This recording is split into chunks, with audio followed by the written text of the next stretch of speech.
माहेगाव देशमुख येथे तक्रारीवर तक्रारी, परंतु कारवाई न झाल्याने वाळू माफियांनी उघड अवैध साठे काल रात्री केले गायब.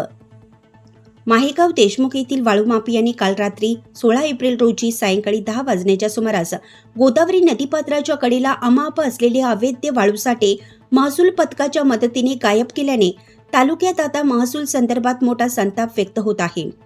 आणि 3 दिवसापासून तक्रारीवर तक्रारी पुराव्यानिशी मीडिया, सोशल मीडिया यावर दाखवल्या जात होत्या, परंतु महसूल अधिकारी यांनी माहेगाव देशमुख येथे डोळेझाक करून वाळू तस्करांचे हात बळकट केली की काय असा संतप्त सवाल नागरिक विचारत आहेत.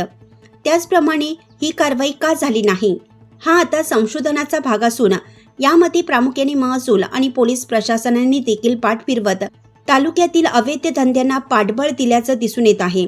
काल मिळालेल्या सूत्रांच्या अनुसार चक्क अवैध पडलेले साठे वाळू माफियांनी डंपरच्या साहाय्याने रात्री उचलून नेल्याची घटना पुरावे नष्ट केल्यासारखे आहेत.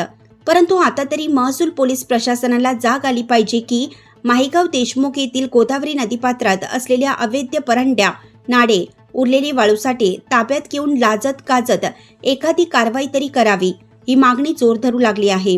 व या संदर्भात काही वरिष्ठ मीडिया माननीय महसूल मंत्री व मुख्यमंत्री, गृहमंत्री यांच्याकडे पुराव्यानिशी तक्रारी दाखल करणार असल्याचे एका प्रसार माध्यमात सांगितलं गेलं आहे.